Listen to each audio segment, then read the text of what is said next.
نحمده ونصلي على رسوله الكريم أما بعد أعوذ بالله من الشيطان الرجيم بسم الله الرحمن الرحيم رب اشرح لي صدري ويسر لي أمري واحلل عقدة من لساني يفقهوا قولي رب زدني علما اللهم ربنا زدنا علما اللهم أرنا الحق حقا وارزقنا اتباعه وأرنا الباطل باطلا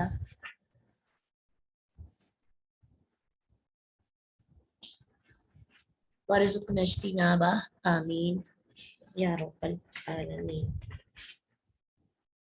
کل ایک ٹاپک ہم ڈسکس کر رہے تھے، اس کا تھوڑا سا ادھورا رہ گیا تھا کہ اللہ تعالیٰ نے قرآن میں یعنی قرآن کو عربی زبان میں نازل کیا، اور اللہ تعالیٰ نے اس کے اندر پھیر پھیر کر کچھ وعیدوں کا ذکر کیا۔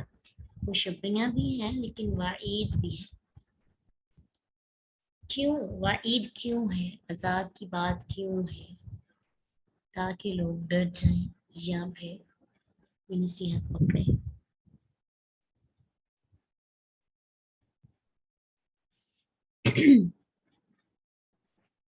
اب یہاں پہ بات جو کرنے والی تھی کہ ہمارے معاشرے کے اندر کچھ ایسے لوگ رہتے ہیں کہ جن کا دل کرتا ہے کہ قرآن اور حدیث کی بات تو ہو لیکن صرف گڈ نیوز ہو، انسانیت سکھائی جائے، اصول سکھائے جائیں، سزا کی بات نہ کی جائے۔ ان کا ماننا یہ ہوتا ہے کہ اسلام سزائیں نہیں دیتا، انسان کو خوف زدہ کرتے ہیں۔ یہ کچھ 2-3 دن پہلے کی بات ہے کہ میرے ساتھ کسی نے یہ بات بھی کی کہ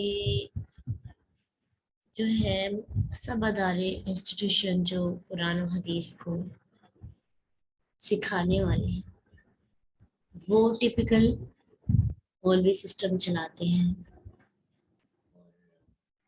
صرف عذاب کی بات کرتے ہیں، حالانکہ ایسا نہیں ہے۔ اگر آج کے دور میں دیکھا جائے نا بہت کم لوگ عذاب کی بات کرتے ہیں، یعنی اگر آپ دیکھیں بات ہو رہی ہے اخلاقیات پر، بات ہو رہی ہے قرآن پر، یعنی آپ کتنے لوگوں کو سنتے ہیں اپنے ارد گرد؟ کتنے ایسے آرگنائزیشنز ہیں جہاں پہ براڈ کاسٹ بھی ہوتی ہے اور لائیو آتے ہیں، لیکچر سیشنز ہوتی ہیں، لیکن کم و بیش ایسی بات ہوتی ہے کہ جہنم کا ذکر ہوتا ہے۔ کیوں؟ کیونکہ دراصل کوئی جہنم کی بات ہی سننا پسند نہیں کرتا، حالانکہ اللہ تعالیٰ نے قرآن کے اندر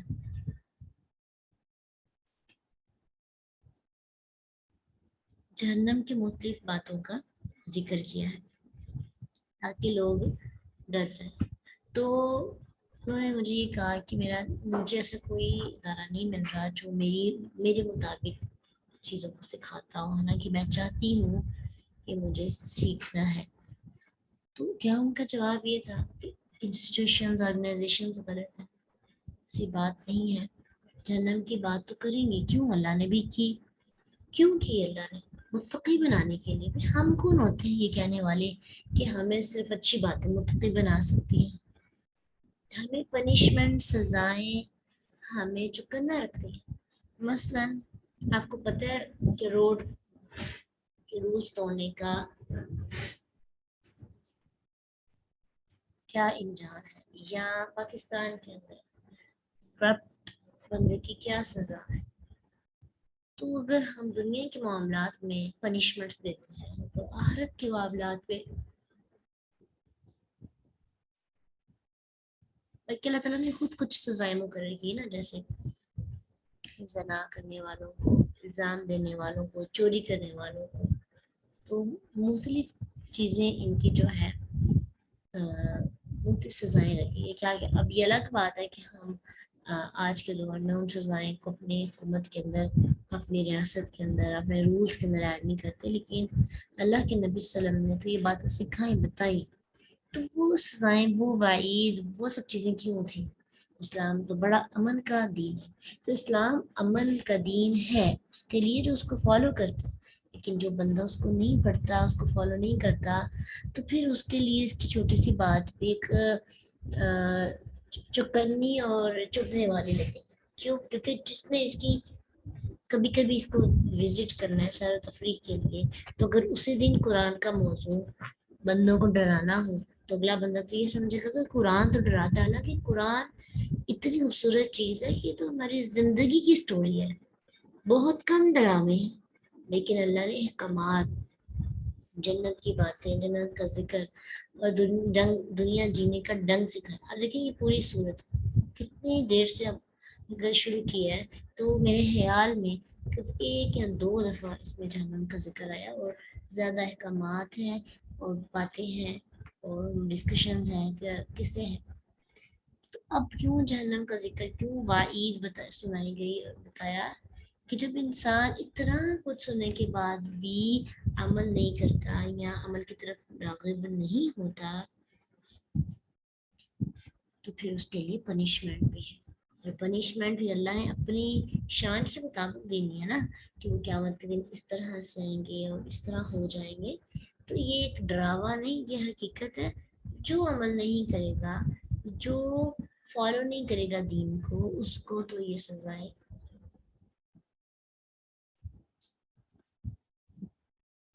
برداشت کرنی پڑیں گی. ٹھیک ہے، چلیے نیکسٹ سبق دیکھتے ہیں اپنا. فتعال اللہ الملک الحق، بس بہت بلند ہے اللہ بادشاہ حقیقی ہے. اللہ تعالیٰ بہت بلند ہے، وہی حقیقی بادشاہ ہے. حق، سچ، سارا کچھ اس کے پاس ہے. اس کے علاوہ بہت سی چیزیں باطل ہو سکتی ہیں، لیکن اللہ کی ذات کیا ہے؟ پوری کی پوری حق. ٹھیک ہے، اللہ کی بادشاہی حقیقی ہے، سچی اور پائیدار ہے.